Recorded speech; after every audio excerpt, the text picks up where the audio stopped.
Welcome back to the channel. Here I am making my second video on Crimson Desert. It's a game that I'm looking forward to. I believe it's a game that is going to be really good, and I'm hoping that they deliver on the promises that they are making, because sometimes they make all these promises and when it drops it's kind of a disappointment. So the reason why I'm making these videos is to share my analysis and my reactions and my thoughts on the game, and so therefore I want to get also the opinion of other people and to see what they think of the game. So here we go.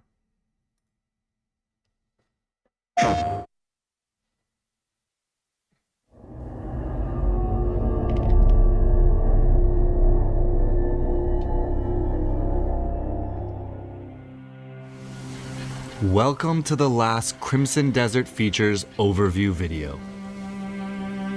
Pywell isn't just a continent of battles and exploration. It's a world where many of the smaller moments also shape your journey and make up your day-to-day life.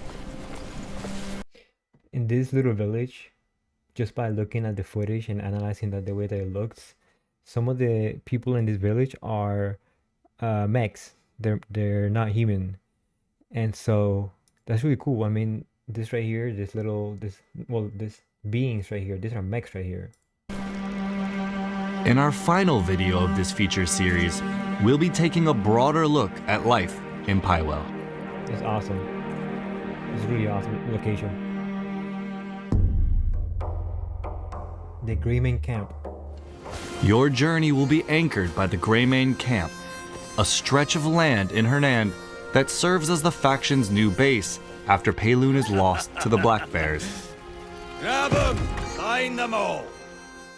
Its beginnings may be humble, but over time, you'll be able to expand the camp with funds and resources that you acquire on your travels. With these upgrades, the camp will become more than just a place to rest. Oh wow. Here, you can You can customize the camp and you can actually have like a little house that you can make. That's very much like one of those games where, you know, the survival crafting games where you make your own base and stuff like that. So I guess there's going to be a mechanic in the game. How extensive it's going to be, we don't know that yet. But that's something that took me by surprise. I didn't know that you could make your own base like that. prepare for the journeys ahead. Prepare meals at camp that will keep up your health, It's about time you got hungry. or purchase provisions from the camp vendor. You can also go a step further and produce the resources needed for cooking and crafting yourself by You can working the farm. camp's ranch and farm, a Wow, helpful option when resources are in short supply. that's funny. I like that. So this is home now, eh? The camp is also the foothold for rebuilding the Not so Greymane shabby. faction, and building it is the starting point in the journey to reclaiming the Greymane's lost homeland of Payloon. The comrades you reunite with along your journey will come here to regroup, while others will hear news of the camp and arrive of their own accord. Clough! You wanna know how I know this game is realistic? Because they gave some of the guys receding hairline, so you know it has a bit of realism there. So, and also representation. These Greymanes can take on several roles. They can be dispatched to locations across Pywell where missions can be found. It's cool. Look at the little mechs flying around, or whatever that is. Having your comrades complete these missions will grant you with currency and resources such as wood and ore, and materials required for cooking and alchemy. Greymanes can also be dispatched to blockaded locations and help to whittle down enemy ranks even while you're in other parts of Pywell. The way I like the way that looks. The way this looks right here, that shows a model of the camp like this. It looks really cool. I don't think I've ever seen too many games do that.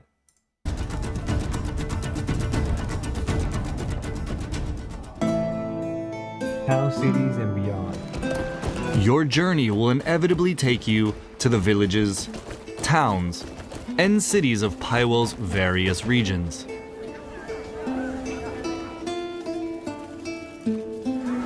Here, shops and vendors offer everything from daily provisions to a range of equipment and materials. A blacksmith can forge a new weapon to replace the one you've carried since Hernand, while a tailor ensures you're properly outfitted for the journeys ahead. Oh, your wardrobe tells your story. But commerce is only one part of life. I'll do the same for you someday. This is for you. Good health to you. My words of praise must seem shallow. Who would have thought? There are Typical generic fetch quests for you to make money in the game. Many RPGs have them. They're there to help with the economy of the game. If you need, like I said, if you're low on cash, you will do a couple of these fetch quests, and then you can go and buy what you need before the next quest. residents here who are in need of someone to hear their requests. Yeah, like I said before, typical fetch quests. Some may need protection from bandits. Scout in the area. Others may ask you to deliver goods or help track down a missing person. These stories unfold alongside the region's larger tales, offering a glimpse into the everyday lives of those who live in Pywell. Spend a little time in these locations and soak in the atmosphere. Meet residents, both good and bad. Pickpocket. Catch whispers of rumors from the locals, or engage in lighter Oh, what? diversions Okay. along the way. Indie games, that's good though. I'm glad that it's in the game. Terrible manners. Just be mindful of the law. Harmful actions can turn residents and guards hostile, making travel more difficult as you're forced to fight your way through, Wow. pay fines, or even serve time in jail. So there is kind of a morality system in the game. Not sure if it'll make you evil like in Fable, but it seems like if you don't pay for things, if you rob people, if you hurt NPCs, they will attack you. It makes for an organic, alive feel for the game. I never engage in that shit because it ruins quest lines and stuff like that. That's if you're bored with the game and you just beat the game already and you just want to do whatever you want. Then of course do that. I had a friend that did that a lot in Fallout. Who just go to town and just start opening fire on NPCs for like no fucking reason. And then he'd be like, "Damn, I can't do this quest line." And I'd be like, "Yeah, because you killed the fucking NPC that gave it to you." But that's him. So Beyond the towns and cities, you'll also encounter people and come upon locations that draw you into new adventures. Like a town hidden away, home to some unusual residents. I don't think. Let's move them. Or locations that, whether through mechanical or mystical means, require fixing. So take in life apart from the battles and wilderness of Pywell and explore its towns, cities, and beyond. They can provide resources, new stories, or even just moments of levity in your journey.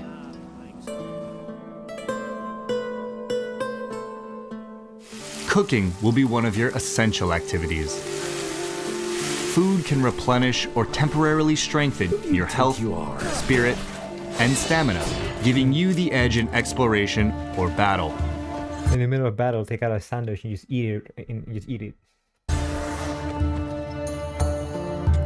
Along your travels, you'll find bonfires and cooking recipes that allow you to prepare hearty meals.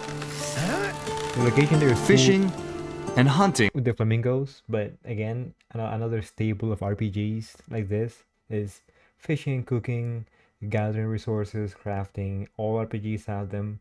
So of course, this one will have it too. will provide the ingredients these recipes require.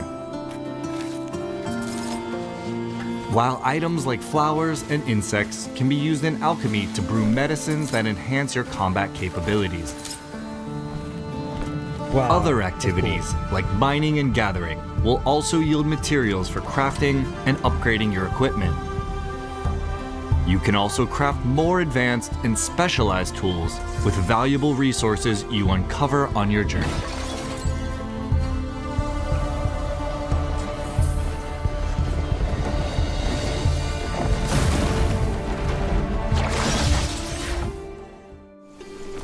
Shaping your daily life in Pywell also extends to customizing your character.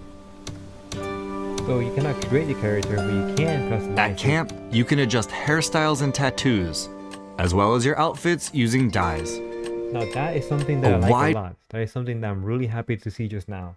A lot of RPGs, like Elden Ring, for example, you don't have that much options to customize your outfits. Sometimes you wish a certain, leggings or shirt was a different color, so you can make your character, really unique, and have like a fashion sense for the character. So I'm happy that in this game you're able to change the color of the outfits, so you're not stuck with like a cool looking, armor piece, but the color is ugly. You can change the color and just have what you want. And as you can see, you can also change the hairstyle and the hair color of the character. So again, the developers are about giving you freedom and variety in the game. So I cannot see how somebody could be bored playing this game. Again, I'm not glazing the game. I'm not saying that, oh, it's gonna be the greatest game in the world, but I have my hopes up. Variety of dyes can be discovered throughout the world or brewed through alchemy, so experiment with the different color combinations available. No, that's sick. That's sick. That's what I'm saying. Look at that. That's really fucking cool. With the colors that go together. And that wraps up the Crimson Desert Features Overview series. We've explored Pywell and its stories and characters, the combat and progression, and the activities that make up life in Crimson Desert. We hope that this series has given you a better understanding of the game. Thank you for watching, and we'll see you in Pywell. That's fucking awesome. This game is really gonna pop. I think this game will deliver. Again, it's an opinion. It's not a fact. You never know. It could be a bait and switch. I just don't think so. I don't think the game will be that way. And the developers did say that there's, not going to be any microtransactions. Of course, they pre-order bullshit so you can get all the bullshit items. But I'm very, very happy to see where the game is going, and I hope that it does deliver. I hope that the game does do what it set out to do. And the last thing I want to say is this: if you are a ball and gun gamer and you complain that games are dead and that gaming is boring, that all you play is Fortnite, 2K, Call of Duty, Marvel, I'm sorry, you're not expanding your palette in gaming. And there's games even out right now that you can play besides just this one that's coming out, like Tainted Grail, for example, Expedition 33. But that's a different conversation for a different video. Again, thank you so much for coming to the channel and watching the video. If you made it this far, thank you so much. Please consider liking and subscribing to the channel. And Crimson Desert is looking good. I'm looking forward to it. And yeah, we'll see you guys next time.